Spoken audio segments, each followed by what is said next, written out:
As a writer మీరు concept చాలా non linear పద్ధతి ఫాలో అవుతారని చెప్పారు అనమాట. లైక్ ఒక సీన్ అనుకొని దాని బ్యాక్ స్టోరీ ఎలా ఉండాలి అని ఫిక్స్ అవుతారు.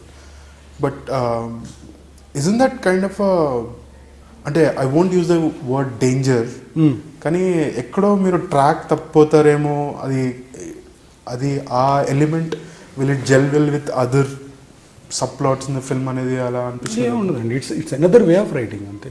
ఇప్పుడు జనరలీ సడన్గా ఒక ఐడియా ఫ్లాష్ అయినట్టే సీన్ ఫ్లాష్ అవుతుంది అంతే కదా. అంటే ఇప్పుడు ఒక ఐడియాని తీసుకెళ్ళి మనం ముందరికి వెళ్తాం. ఇప్పుడు ఇట్స్ లైక్ సింపుల్ ఎగ్జాంపుల్, ఇంట్లో పిల్లలు ఉంటారు, ఫాదర్ మదర్ అందరూ ఉంటారు నార్మల్గా. డెఫినెట్గా they'll see the future, right? వాళ్ళు ఈ టైం వచ్చేసరికి ఇది చదవాలి, ఇలా ఉండాలి, వీళ్ళ స్టేటస్ ఇలా ఉండాలనేది ఇట్స్ అన్ ఇమేజ్. దాన్ని బేస్ చేసే ప్రజెంట్ జర్నీ జరుగుతుంది. ఎనీకి ఇవ్వండి, ఇప్పుడు ఇద్దరు పేరెంట్స్ కొత్త కూర్చొని మాట్లాడుకుంటున్నారంటే ఆ ఇంట్లో పాపకు వయసు 6 ఏళ్ళు అవ్వచ్చు, కానీ ఆ పాప ఫ్యూచర్ని 20 years దాకా డిజైన్ చేసేస్తారు.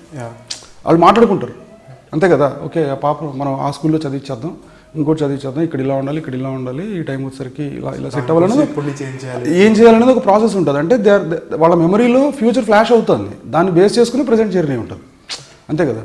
ఏదో కనపడుతూ ఉంటుంది, అక్కడేంటి ఇక్కడేంటి ఇక్కడేంటి అనేది. ఫైనలీ అవన్నీ ఒక సింగిల్ థ్రెడ్లోకి తీసుకురావడం అనేది వేరే గేమ్ కంప్లీట్లీ అంతే కదా, యాజ్ వీ ప్లాన్. సో డెఫినెట్గా I never felt it's a dangerous process for writing. ఇలా రాస్తే నా ఫీలింగ్ ఏంటంటే చాలా ఫ్రెష్ సీన్స్ ఉంటాయని నా ఫీలింగ్. ఫ్రెష్ సీన్స్ డెఫినెట్లీ, ఎందుకంటే లెక్క ఉంటుంది లేకపోతే. ఇంకా ఇప్పుడు హీరోయిన్ చూడాలి, తర్వాత మళ్ళీ ఇంకోసారి చూడాలి, తర్వాత ఇక్కడ వీళ్ళిద్దరికి ఫస్ట్ కాన్వర్సేషన్ జరగాలి. It's like it will go with the flow. అంటే ఒకటేలా ఉంటాయి. మీరు ఎప్పుడైతే నా ఫీలింగ్ అంటే పర్సనల్లీ నా వర్కింగ్ నా రైటింగ్ శైలి ఏంటంటే నేను అది ఫిక్స్ అవ్వను అసలు. ఎందుకంటే నేను బిలీవ్ చేయను అసలు ఫస్ట్. అలా రాస్తే ఏమో అంటే ఇప్పుడు బేసిక్గా ఏ రైటర్ అయినా నేను చూసిందో చదివిందో విన్నదో that's what I will replicate. అంటే నా నాలెడ్జ్ తోటి నా అప్లికేషన్ కొంచెం అప్లై చేసి వాటిని వాడుకోవడం అనేది జరుగుతుంది నార్మల్లీ ఎవరికైనా అంతే కదా. సో ఏదో పుస్తకం చదివి ఉంటాను, ఏదో సినిమా చూసి ఉంటాను, లేకపోతే ఇలాగ ఎవరితోటో మాట్లాడుతున్నప్పుడు ఏదో ఒకటి నేర్చుకుంటున్నాను కదా daily. Every second I'm learning something.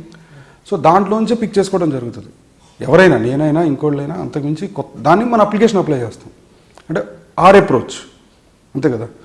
So ఇదే ప్రాసెస్ కంటిన్యూ అయిందంటే డెఫినెట్గా 1 మీటర్లో వెళ్తున్నాయంటే అవన్నీ ఎప్పుడు రెగ్యులర్గానే ఉంటాయి నా ఫీలింగ్. సో ఎప్పుడైతే వీటిని బ్రేక్ చేస్తూ ఫస్ట్ అసలు థాటే లేదంటే దాని మీద ఏదో ఒక సీన్ రావచ్చు, అక్కడి నుంచి ఇంకో దగ్గరికి రావచ్చు, బట్ సెంట్రల్ ఐడియా అయితే ఉంటుంది. ఈ కథలో మనం ఏం చెప్పాలనుకుంటున్నాం అది ఫిక్స్. అంటే ఇప్పుడు దీంట్లో కృష్ణ అనే ఒక భయస్థుడు ఉన్నాడు ఒక ఊళ్ళో. తినికి మహాలక్ష్మి అనే అమ్మాయితోటి ఒక లవ్ ఇంట్రెస్ట్ ఉంది.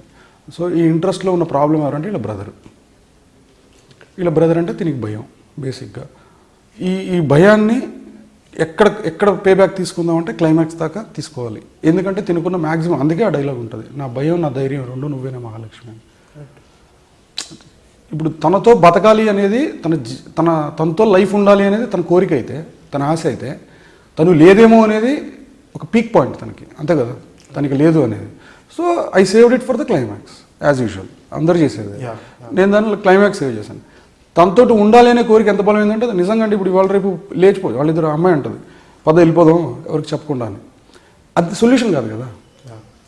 తనతో బతకాలనుకుంటున్నాడు. ఇప్పుడు వాడు మళ్ళీ వచ్చి వెనకాల పడేసి మళ్ళీ వాడు చంపేస్తే ఇట్స్ నాట్ దట్.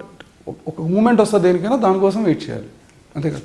సో అన్న ప్రాసెస్లో ఉంటుంది. నాకు దీనివల్ల ఇప్పుడు నాకు మంచిగా జరిగింది, కానీ ఈ టైప్ ఆఫ్ రైటింగ్ వల్ల ఎప్పుడు చెడు అయితే జరగదు.